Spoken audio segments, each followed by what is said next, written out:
Welcome to day 9 of the Japan Saga. Today was Christmas. I think? Well, something like that. Anyways, I decided to take it easy today.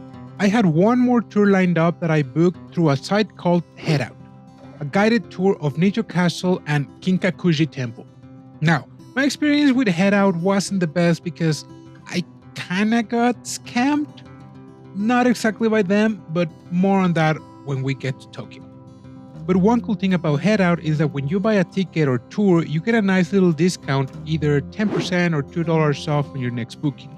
So, while today's tour was just alright, those tickets for attractions, especially for the towers in Tokyo, turned out to be super handy. Anyway, let's jump back into our adventure. Today's tour was a half-day tour group thing. Honestly, after yesterday, or last week, amazing private tour, the bar was set pretty high, so doing a group tour felt kinda meh. Mainly because everything had to fit the group pace instead of just mine. First up was Nijo Castle, the shogun's fancy residence. Built back in early 7th century by the first Tokugawa shogun Ieyasu Tokugawa, his grandson shogun Tokugawa Iemitsu finished it up. If you remember from an earlier video, I've talked about how important the Tokugawa shogunate was. They ruled Japan for around 264 years. You could say Nijo Castle marked both the beginning and the end of the Tokugawa shogunate.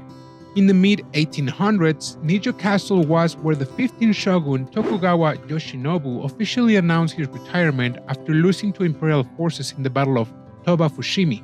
This historic moment kicked off the Meiji Restoration, handing power back to the emperor. Inside the grand chambers of Ninomaru Palace, they recreated that dramatic announcement with mannequins. The tour took us around the outside and inside of the palace, but sadly, no videos were allowed indoors. Don't worry though, I'll cover as much as possible using pictures I found online. But hold up, I'm getting ahead of myself. Let's quickly get some basics out of the way first. Nijo Castle is divided into 3 main areas: the Honmaru main defense circle, the Ninomaru secondary defense circle, and the gardens surrounding them. The whole place, including the Honmaru, is protected by stone walls and moats. General admission costs 800 yen, plus an extra 500 yen to check out Ninomaru Palace. Want to see the Honmaru Palace too? You gotta make a reservation ahead of time and shell out another 1000 yen. My tour only covered general admission, taking us to Ninomaru Palace and its beautiful gardens. You can also rent a self-guided English audio tour or even hire a guide at the kiosk, which honestly sounds like something I might do next time. Once we grab our tour badges, we headed through the Higashi Otemon Gate. This gate has 2 goldfish talismans on the roof, supposedly to protect it from fires. Ironically, just a short walk away, you'll see the southeast watchtower called Tonan Sumiyagura. Originally, there were watchtowers at each corner of the outer moat, but 2 burned down in 1788, leaving only the southeast and southwest towers standing. Guess someone forgot to push fish talismans there. Next up was the entrance to Ninomaru Palace, the stunning Karamon Gate. This gate is beautifully decorated with golden carvings of cranes, pine trees, bamboo, and plum blossoms, all symbols of longevity. Plus, there's the curvy roof design called Karahafu, symbolizing the shogun's power and authority. This style was super popular in temples, shrines, and castles across Japan. But the Tokugawa shogunate didn't just use fancy architecture to show off. They also decked out the rooms inside Ninomaru Palace with lavish designs meant to impress or intimidate their guests.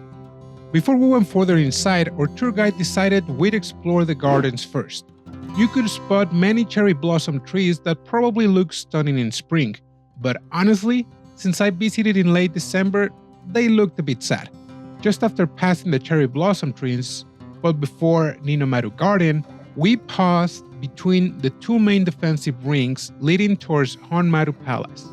Back in the day, there was a huge 5-story castle tower called Tenshu, but it got sapped by lightning in 1750 and was never rebuilt.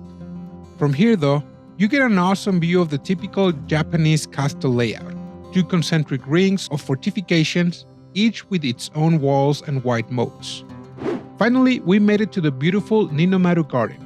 Japan has tons of different traditional garden styles, but there are 4 key elements that all tend to have: rocks, water, plants, and landscape. Ninomaru Garden is a classic Shoin-sukuri Zen-style garden featuring a large island called Horaijima in the middle of the lake, symbolizing paradise. Surrounding this paradise island are smaller crane and tiny turtle islands, representing longevity.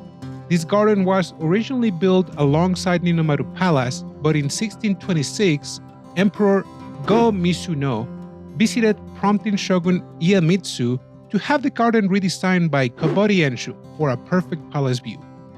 Some trees in the garden can't handle the cold, so in winter they're wrapped up cozy in straw mats. Our last stop at Nijo Castle was inside Ninomaru Palace itself, which, like I mentioned earlier, didn't allow photos or videos, but here's a quick overview of what it's like inside. Ninomaru Palace is actually made up of 6 buildings stretching diagonally from southeast to northwest. According to our guide and Google, there are 33 chambers in total, though I swear it felt like fewer. But hey, what do I know? The polished floors have over 800 tatami mats. In Japan, room sizes are measured by how many tatami mats fit inside. A standard mat is about 3 by 6 feet. Pretty cool, huh? And pretty big as well. One quirky thing you'll notice right away is the squeaky wooden floor known as the nightingale floor. Apparently, this was a clever security measure. Any sneak intruders would make noise stepping on it, and basically everyone else. Let's talk about layout quickly. The palace has 5 main areas. The first and largest area is called Tosamurai, basically a fancy waiting room for feudal lords. Here, you'll immediately see stunning gold paintings of bamboo and fierce tigers known as Chinkurin Gunkosu. Funny thing is, artists had never seen real tigers, so these paintings look a bit weird. They also thought leopards were female tigers. People would pose wearing the pelts that were brought from China, and the artists would paint them. Altogether, there are about 3,000 pictures here, both originals and copies made using traditional methods. The second area of Ninomaru Palace is called Shikirai, also known as the reception room. This spot is pretty important because it connects directly to the formal audience chambers. Visitors who came to the castle would present their gifts for the shogun right here. Plus, any additional business or messages for the shogun were handled in this area first. As we moved towards the third section called Ohiroma, we came across 3 main chambers known as Sanoma, Ninoma, and Ichinoma, or simply the third, second, and first grade chambers. These were the official audience room where the shogun would meet the feudal lords. One standout feature here is an impressive open-work wood carving on a massive 35 cm thick piece of cypress. Each side displaying a total different design. There's also a Japanese pine tree wall painting symbolizing longevity. The first and second chambers are particularly important, serving as the main audience room. Interestingly, the first room is slightly elevated compared to the second room. Traditionally, the shogun would sit in the first chamber facing south, while his ministers would sit on the second chamber. Something cool about the first chamber is the small hidden doors designed for the shogun's bodyguards. These doors led to a secret room called Chorai no Mai. These chambers hold historical significance because it was exactly here that Shogun Yoshinobu handed political power back to the emperor, marking a key moment in Japanese history. Next up was the fourth area, called Kuroshoin, which had 3 rooms similar to the grand chambers but with a more relaxed vibe. These rooms were specially reserved for the shogun's closest friends and featured charming paintings of cherry blossoms alongside the classic pine trees. The first 2 rooms were even called Sakura no Ma, or the cherry blossom rooms. The final area, Shiroshoin, was the shogun's private quarters. Here you'd find the Gosa no Ma, sitting room, and his cozy bedroom, surrounded by serene ink-wash paintings. This decor created a peaceful atmosphere very different from other parts of the palace. Here's a fun historical tidbit. Nijo Castle primarily had male servants because it was just a temporary residence for the shogun. His main home in Edo, modern-day Tokyo, was packed with women, and only he could enter that special area. On our way back out, we passed a beautiful artwork including a large pine tree painting with hawks perched in its branches in the fourth room of Ohiroma. Nearby, the Shikidai's Rojunoma rooms, reserved for high-ranking officials, feature elegant paintings of geese through spring, summer, and autumn, and herons with willow trees representing winter. Our final stop was Chokusoki no Ma in the Tosamurai area. This room was where the shogun would meet messengers from the imperial court. The walls showcase refreshing paintings of green maple leaves set against flowing water, giving the room a welcoming yet authoritative atmosphere. Interestingly, the sitting area for messengers was slightly elevated without a view of the gardens, showing respect while subtly emphasizing the shogun's dominance. That concluded our visit to Nijo Castle. Our next stop was the Golden Pavilion, Kinkakuji, which I already covered in my previous video. Our guide didn't give us extra info here, just some free time to stroll around and enjoy the gardens. Big thanks to Kata again for the fantastic tour from last week, or yesterday, whatever. Our final destination today was the Kyoto Imperial Palace, formerly the Imperial's family home. Covering around 27 acres, is now a national park. The current buildings were built by the Tokugawa shogunate in 1855, inspired by the original 13th and 14th century designs after being destroyed multiple times by fires. If you're traveling on a budget, here's a tip. There are free English tours daily at 10 a.m. and 2 p.m., so just plan accordingly. The palace features 6 different gates, each with its own purpose.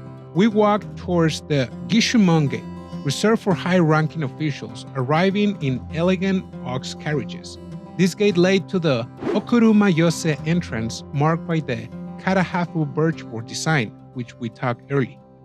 Next, we visited the waiting rooms called Shodaibu no Ma, divided in 3 rooms named after the paintings inside: tiger, crane, and cherry blossom. Visitors were assigned rooms based on their rank. We then headed to the Kenreimon Gate, originally exclusive to the emperor and now used by international dignitaries. North of this gate is the Jomeimon Gate, leading into the Dantai courtyard and the Shishinden building, the most important ceremonial structure within the palace grounds. Following tradition, the Shishinden faces south, and emperors from Meiji to Showa had their enthronement ceremonies here. The hall measures 108 by 75 feet. You'll immediately notice the vibrant orange columns reminiscent of Shinto shrines, meant to ward off evil spirits. In front of Shishinden is a cherry blossom tree with a Japanese orange tree nearby. Behind its closed doors, you'll find the Emperor's throne, Takamikura, and the Empress throne, Michodai, both visible in photos displayed outside the courtyard. Next, we explore the Senryoden Palace, which was the imperial family's private residence but also hosted ceremonies and high-level meetings. Built in the traditional Shinden architectural style, it faces east to catch refreshing breezes during summer. Nearby is the lovely Oikeniwa, a beautifully landscaped go-round garden. Across from this garden, 2 buildings stand out. The Kogosho to the south, where ceremonies for the crown prince and meetings with the shogun occurred, and also where the fate of the 15th shogun was decided, and the Ogakumon-jo to the north, built during the Edo period for poetry recitals and meetings with nobles. Both buildings feature the Shoin style, known for its comfortable layout compared to the more formal Shinden style. The yard between these 2 buildings was used for kemari, a traditional Japanese ball game. Our final area was the private Otsunegoten Palace and the tranquil Gonate Garden, designed to resemble a mountain retreat. The emperor resided in the Otsunegoten, built in the Shoin style with 15 rooms divided into upper, Yoran, middle, Chudan, and lower, Geran levels. Finally, the last building is found on the west side of Otsunegoten, the Onima Palace, a special building for celebrating various festivals with murals depicting festive scenes from the Heian period. And that wrapped up our tour. After returning to Kyoto Station, I discovered a cool exhibition for the anime The Dangers of My Heart at a nearby mall. Sadly, photos only, but I took plenty. I also spent quite some money on the exclusive merch store that required an exhibition ticket for purchases. So you might have seen some of the merch I bought on the latest episode of Jobless Weeps. But that's all for today. I called it in early because I ended up changing my plans yet again. But that's a story for next video. And the Vibra Mexican, keep watching anime. Jane.